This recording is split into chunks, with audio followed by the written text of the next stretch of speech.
Hello friends, welcome to my channel Green House. और आज का हमारा पौधा है एलोवेरा का पौधा।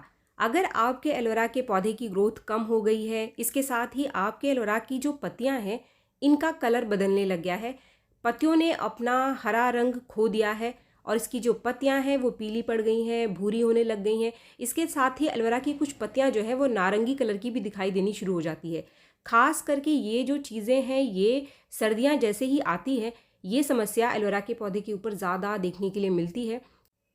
कुछ लोग कमेंट कर रहे हैं कि उनका जो एलोवेरा है वो बिल्कुल भी ग्रोथ नहीं कर रहा है, जैसा उन्होंने लगाया था एलोवेरा के पौधे को इतनी ही पत्तियां एलोवेरा के पौधे में पड़ी हुई हैं, कोई भी नई पत्ती निकल करके नहीं आ रही है। इसके साथ ही एलोवेरा की जो पत्तियां हैं वो काफ़ी पतली पतली हैं, वो मोटी नहीं हो रही हैं। तो इनके पीछे क्या क्या कारण है, आपको अपने एलोवेरा में ज़्यादा जेल बनाने के लिए इसके ऊपर क्या काम करना है, मोटी पत्तियां आपको कैसे मिलेंगी, इसके साथ ही अगर आपके पौधे की ग्रोथ रुकी हुई है तो उसकी ग्रोथ को बढ़ाने के लिए आप इसके अंदर कौन सा खाद, कौन सा ऐसा होममेड फर्टिलाइज़र है, किस फर्टिलाइज़र को डाल करके आप इसकी ग्रोथ को बढ़ा सकते हैं। आज की इस वीडियो में मैं आपके साथ शेयर करने वाली हूँ एक काफ़ी आसान सा होममेड लिक्विड फर्टिलाइज़र, जिसको कि आप घर में ही पाई जाने वाली कुछ चीज़ों को मिलाकर बहुत ही आसानी से बनाकर अपने पौधे में अगर डालेंगे तो एलोवेरा ग्रोथ करना स्टार्ट कर देगा और इसकी पत्तियां मोटी मिलेंगी आपको, पौधा आपका ज़्यादा हरा मिलेगा आपको। तो चलिए वीडियो को आगे बढ़ाते हुए सबसे पहले हम बात करते हैं कुछ ऐसी चीज़ों के बारे में कि आपको एलोवेरा के पौधे का ख्याल किस तरीके से रखना है ताकि आपका एलोवेरा हरा भरा बना रहे। तो सबसे पहला पॉइंट है कि एलोवेरा की पत्तियां पीली क्यों पड़ रही हैं, भूरी क्यों हो रही हैं या फिर नारंगी रंग की क्यों दिखाई देने लग गई हैं। ये सारी जो समस्या एलोवेरा के पौधे में देखने के लिए मिलती है वो होती है सूरज की किरणों की वजह से। पौधे को जितनी ज़्यादा सूरज की सीधी धूप मिलेगी वो उसके हिसाब से ही अपने पत्तियों के कलर को बदलता रहता है। इसके साथ ही मौसम के हिसाब से भी इसकी पत्तियों का कलर बदलता रहता है। तो इसके लिए आप अपने एलोवेरा के पौधे को एक ऐसी जगह पर रखें जहां पर सीधी धूप तो इसके ऊपर ना पड़े, लेकिन जो दिन की रोशनी है, तेज़ रोशनी इसको मिलती रहे। तो फ्रेंड्स, यहाँ पर एक चीज़ मैं आपको क्लियर कर दूं कि अगर आपका एलोवेरा का पौधा धूप में रखा हुआ है तो आपका एलोवेरा का पौधा ग्रोथ करेगा। ऐसा नहीं है कि धूप में रखने से एलोवेरा ग्रोथ नहीं करता है, सिर्फ धूप में रखने की वजह से एलोवेरा का जो पत्ता है इसके कलर में जो चेंज है, वेरिएशन देखने के लिए आपको मिलेगा। एलोवेरा का पौधा काफ़ी हार्डी प्लांट है, जब तक इसकी मिट्टी के अंदर कोई फंगस ना लगे तब तक ये खराब नहीं होता है। बस धूप और सीजन के हिसाब से पौधे की पॉट की जगह को बदल करके आप इसके हरे रंग को लगातार बनाए रख सकते हैं। अगर आप इसकी जगह को नहीं बदलेंगे मौसम के हिसाब से या फिर धूप के हिसाब से, तो आपके एलोवेरा की पत्तियां भी अपना कलर बदलती रहेंगी। इसके बाद पॉइंट 2 जो कि है एलोवेरा के पौधे का पानी। आपको अपने एलोवेरा के पौधे में पानी कितना देना है। बहुत ज़्यादा पानी देने से भी एलोवेरा की पत्तियों के ऊपर सीधा सीधा असर पड़ता है। अगर आपके एलोवेरा के पत्ते भूरे होने लग गए हैं और आपको कुछ ढीले से दिखाई दे रहे हैं, इसका मतलब आपने अपने एलोवेरा के पौधे में पानी ज़रूरत से ज़्यादा डाल दिया है और हो सकता है कि पौधे की जड़ों में फंगस लग गया है। इसके साथ ही अगर ग्रोथ रुक गई है पौधे की तो भी ये कारण हो सकता है कि आपके पौधे की मिट्टी में फंगस लग गया है। फंगस लगने की वजह से भी एलोवेरा की जड़ें ग्रोथ करना बंद कर देती हैं। और आप में से कोई भी जिनके एलोवेरा के अंदर कोई ग्रोथ नहीं हो रही है, नई पत्तियां निकल करके नहीं आ रही हैं, तो इसका मतलब समस्या आपके पौधे की जड़ में है। कभी कभी पौधे को लगाते समय आप बहुत ज़्यादा हार्ड मिट्टी का इस्तेमाल करते हैं। बहुत ज़्यादा हार्ड मिट्टी में एलोवेरा के पौधे को लगाने से भी एलोवेरा की जो जड़ें हैं वो ग्रोथ नहीं करती हैं और नए पप्स निकल करके नहीं आते हैं। तो हमेशा आप एलोवेरा के पौधे को लगाते समय भुरभुरी या फिर रेतीली मिट्टी का इस्तेमाल करें। अगर आपके पास नॉर्मल मिट्टी है तो आप उसमें आधी कंपोस्ट की मात्रा ज़रूर मिलाएं। सिर्फ आधी कंपोस्ट और आधी आप कोई भी नॉर्मल सॉइल मिला लीजिए। इसके साथ अगर थोड़ा सा कोकोपीट या फिर आप थोड़ा सा धान का छिलका भी मिला लेंगे तो इसकी ड्रेनेज बहुत अच्छी हो जाती है। पानी मिट्टी में नहीं रुकेगा। अगर आप पानी डालेंगे तो पानी छेद से नीचे बाहर आ जाएगा और आपके एलोवेरा के पौधे की जड़ में कभी भी फंगस नहीं लगेगा। अगर आपके पौधे की जो टिप है इस तरीके से कुछ भूरी हो रही है, सूख रही हैं, तो ये भी है पानी की समस्या। यहाँ पर आप पानी बहुत ज़्यादा कम दे रहे हैं अपने पौधे को और पौधे को सही टाइम पर पानी न मिलने की वजह से इसका जो टिप है ये सूखने लग जाता है। ये साइन है कि आपके पौधे को आप पानी ज़रूरत से ज़्यादा कम दे रहे हैं। तो हमेशा आपको मिट्टी को हल्का मॉइस्ट आप रख सकते हैं, या मिट्टी को आप ऊपर की जो परत है उसको सूखी बनाकर रखें, लेकिन ऐसा आप बिल्कुल भी ना करें कि नीचे तक मिट्टी आपकी एकदम से सूख जाए, तो इसका भी बुरा असर पौधे के ऊपर देखने के लिए मिलता है। अगर आपके एलोवेरा के जो पत्ते हैं इसके टिप के ऊपर गोल गोल से धब्बे आपको दिखाई दे रहे हैं, तो ये साइन है कि आपके पौधे की मिट्टी में फंगस लग गया है। यहाँ पर आपको अपने पौधे की मिट्टी में पानी डालना कम कर देना है, और मिट्टी को पहले आप अच्छे से ड्राई हो जाने दीजिए। अगर आप मिट्टी को सूखने देंगे आपका पौधा नहीं मरेगा, लेकिन मिट्टी के सूखने से जो फंगस पौधे की जड़ों में लग गया है वो खत्म हो जाएगा और आपका पौधा पूरी तरीके से खराब होने से बच जाएगा।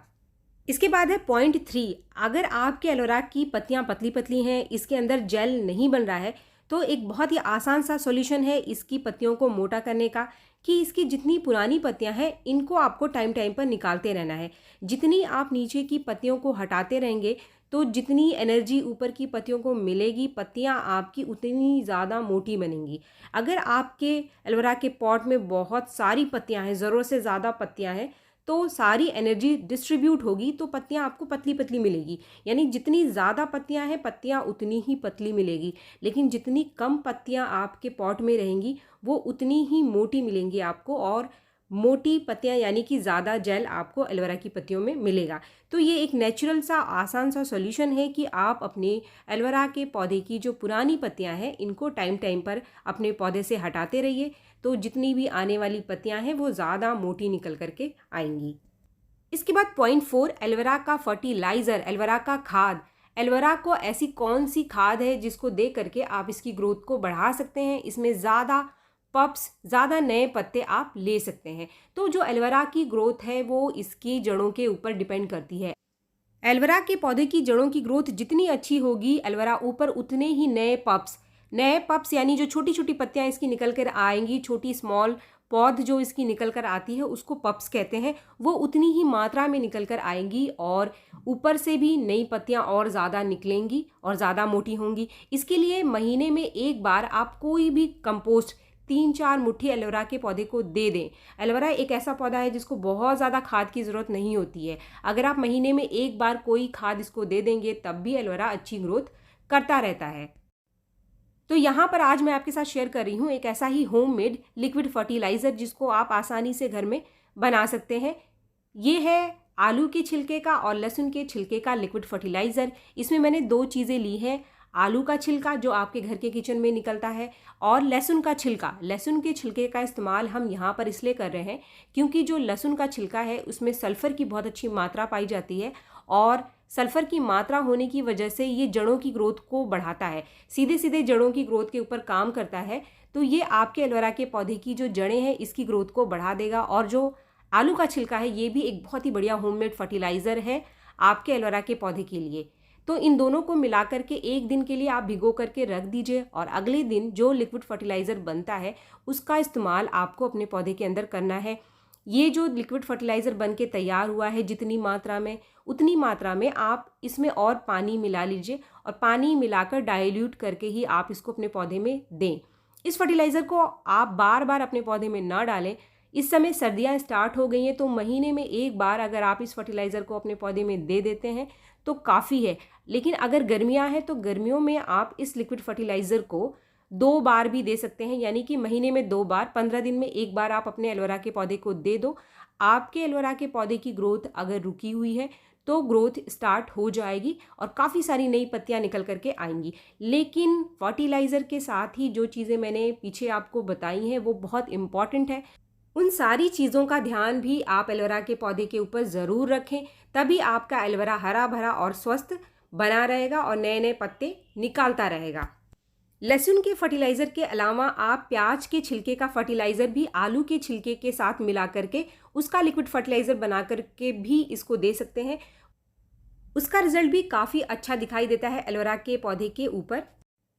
इसके साथ ही अगर आप चाहें तो प्याज के छिलके का और केले के छिलके का फर्टिलाइज़र भी एलोवेरा के पौधे को देकर इसकी ग्रोथ को बढ़ा सकते हैं। तो फ्रेंड्स, काफ़ी सारी चीज़ें मैंने आज के इस वीडियो में आपके साथ शेयर की। अगर आपके एलोवेरा के पौधे की ग्रोथ नहीं हो रही है तो आप इस फर्टिलाइज़र को अपने एलोवेरा के पौधे में महीने में इस समय एक बार ज़रूर दे दीजिए, आपका एलोवेरा ग्रोथ करने लगेगा। लेकिन सबसे पहले आप इसके अंदर अगर कोई फंगस लग गया है तो पानी को डालना बिल्कुल बंद कर दीजिए, मिट्टी को सूखने दें और जब मिट्टी अच्छे से सूख जाए तभी आप इसको कोई फर्टिलाइज़र दो या फिर पानी दो। इससे आपका एलोवेरा अगर ख़राब हो रहा है तो वो बच जाएगा। वीडियो अगर आपको पसंद आया तो एक लाइक ज़रूर करें और मेरे चैनल को आपने अब तक सब्सक्राइब नहीं किया है तो मेरे चैनल को सब्सक्राइब भी ज़रूर कर लें। मिलते हैं मेरे नेक्स्ट वीडियो में, तब तक के लिए थैंक यू।